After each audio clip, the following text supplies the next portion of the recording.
Welcome to our YouTube channel. जय माता की। विघ्नहरण मंगलकरण गणनायक महाराज, रिद्धि सिद्धि सहित पधार्जियो मारा, पूर्ण कर जो काज। ओम गण गणपते नमः। नमस्कार दोस्तों, तो जैसा कि आज हम आपको सुनाने जा रहे हैं गणेश चतुर्थी की कथा। एक बार एक अंधी बुढ़िया माई रहती थी।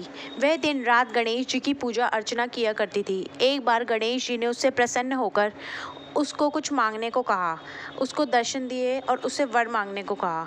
तब वह सोचने लगी, क्योंकि उसे तो मांगना ही नहीं आता था। तब वह कहने लगी, हे प्रभु, मैं क्या मांगूं, मुझे तो कुछ मांगना ही नहीं आता।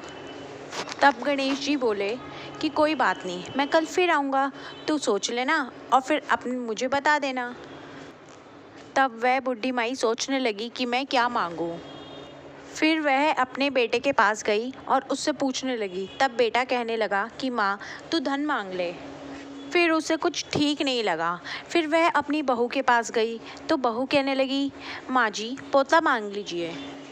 फिर बुढ़िया माई सोचने लगी कि ये सब तो अपने अपने मतलब की बात कर रहे हैं, तो मैं एक बार पड़ोसन से जाके पूछ आती हूँ। जब बुढ़ी माई पड़ोसन के पास गई तब पड़ोसन बोली, अरे पगली, क्यों तू धन मांगे, क्यों तू पोता मांगे, तेरी थोड़ी सी जिंदगी बची है, तू अपनी सुंदर काया मांग ले, अपने नेत्र मांग ले। फिर बुढ़ी माई पूरी रात जगी और सोचती रही कि गणेश जी से क्या मांगूं। जब अगले दिन गणेश जी आए, फिर उन्होंने कहा कि बुढ़ी माई, सोच लिया क्या मांग रही हो। तब वह कहने लगी कि मैं अपने पोते को सोने के कटोरे में दूध पीता देखूं। आप समस्त परिवार का सुख दें, भाई भतीजे दें, अंत में मोक्ष दें। तब गणेश जी बोले, अरे बुढ़ी माई, तूने तो मुझे ठग ही लिया। चल खैर कोई नहीं, जो कुछ भी तूने मांगा है वह सब तुझे मिलेगा। ऐसा कहकर गणेश जी अंतर ध्यान हो गए। हे गणेश महाराज, जैसा आपने उस बुढ़ी माई को दिया वैसे इस सबको दीजिएगा, सब पर अपनी कृपा बरसाइएगा।